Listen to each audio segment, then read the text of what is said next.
فاضت هدى وسماء، مرت سنون بل قرون سادتي، والسيرة استعصت على الإفناء.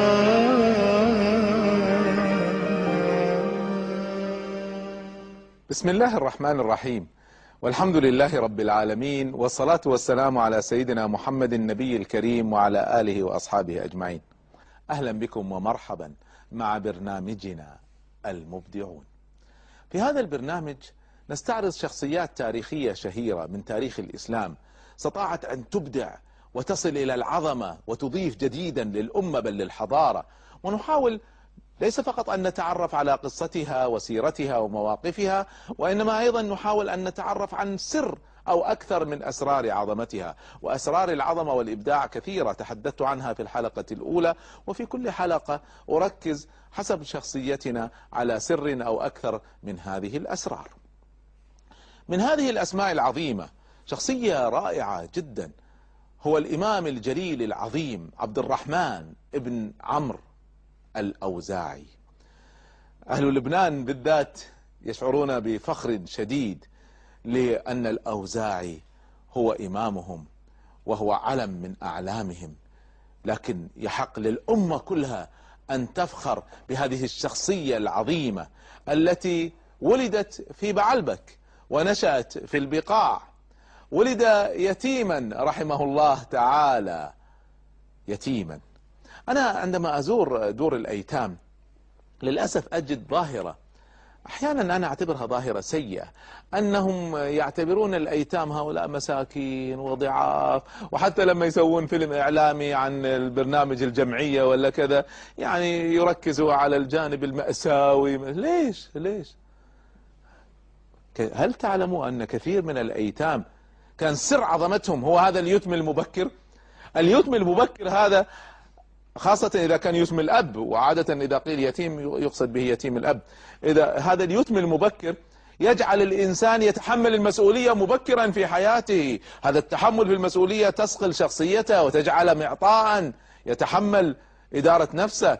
ولذلك يقولون نشأ الأوزاعي يتيما في حجر أمه. يا ما رأيت من كبار علماء الأمة من كانت هذه صفته، ويكفيكم المصطفى صلى الله عليه وسلم نشأ يتيم الأب، ثم بعد ذلك فقد أمه، لكن في البداية كان يتيم الأب. وكذلك كثير من العظماء يقولون عنه انتقل من بلد إلى بلد، واسمعوا الكلمة، يقولون وتأدب بنفسه.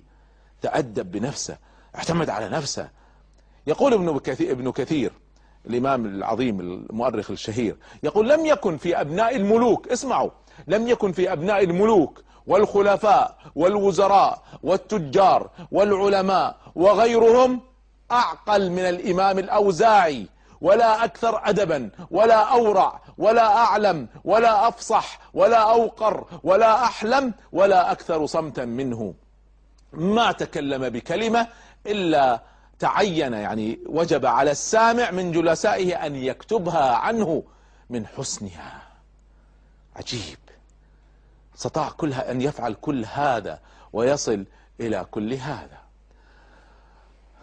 عرف الإمام الأوزاعي ليس فقط بهذه الدرجة العالية من الأدب والعلم، وإنما عرف بتطبيقه لعلمه الذي علمه وبجهاده باللسان والجنان والسنان. دعونا نستعرض جوانب عظمة هذه الشخصية. يقولون عنه كان كنز العلم ونبع الحكمة. كان الأوزاعي رحمه الله تعالى سيد العلم في زمانه، وصل إلى أعلى درجات العلم في زمانه. يقولون كان مركز الفقه والحكمة. يقول ابن كثير ساد أهل زمانه في بلده وسائر البلاد في الفقه والحديث والمغازي، المغازي اللي هي معارك النبي صلى الله عليه وسلم وسراياه، وغير ذلك من علوم الإسلام. هو من أتباع التابعين، يقولون أدرك خلقا من التابعين كثيرا، وحدث عنه جماعات من سادات أهل السنة والجماعة وغيرهم.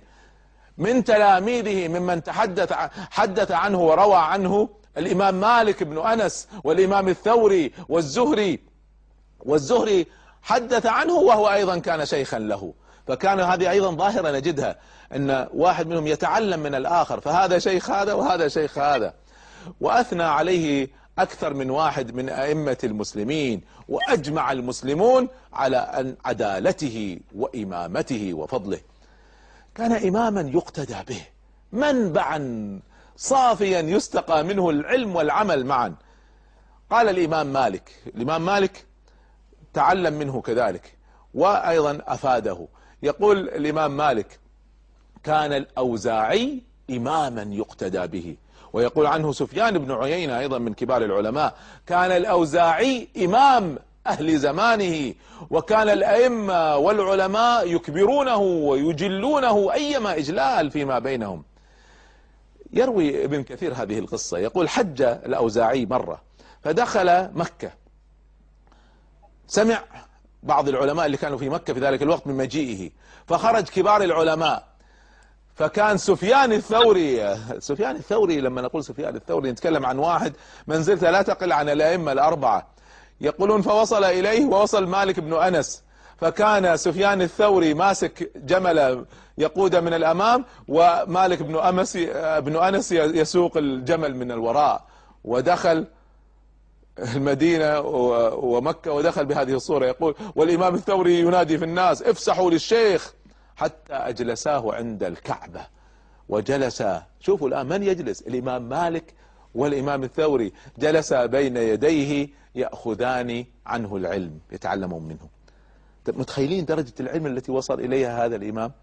يقول الإمام الأوزاعي: تذاكر مالك والأوزاعي مرة بالمدينة. يعني في جلسات أحيانا تكون خاصة جدا. هذا أيضا أنا ذكرت لكم في البداية أن هذه من أسرار العظمة، الاحتكاك بالعظماء. وأيضا من أسرار العظمة عدم التكبر على العلم. يعني مهما وصلت من العلم أيضا ممكن تتعلم حتى من بعض الناس اللي قد يكونوا يعني في العلم في بعض المجالات أعلم منك، لكن في بعض المجالات أنت أعلم منهم. يقول: فجلس مالك مع الأوزاعي مرة بالمدينة من الظهر إلى أن صلي العصر، ومن العصر إلى أن صلي المغرب، وحدهما جالسين يتكلمون بين الناس تراقب، ما حد يتكلم إلا الاثنين. يقولون: فغمره الأوزاعي في المغازي، يعني كان أعلم منا في السيرة وتاريخ النبي صلى الله عليه وسلم وغزواته، وغمره مالك في جوانب من الفقه. ويقول ابن زياد: أفتى الأوزاعي، اسمعوا هذا، شوفوا درجة العلم التي وصل إليها. يقول: أفتى الأوزاعي في 70,000 مسألة، ما يفتي برأيه، في كل مسألة يروي حديثا، فيقول: حدثنا وأخبرنا. شيء عجيب. أبو زرعة يقول: سمعت روايات عنه، يعني روي لي عنه 60,000 مسألة، هذا اللي وصلتني غير اللي ما وصلني.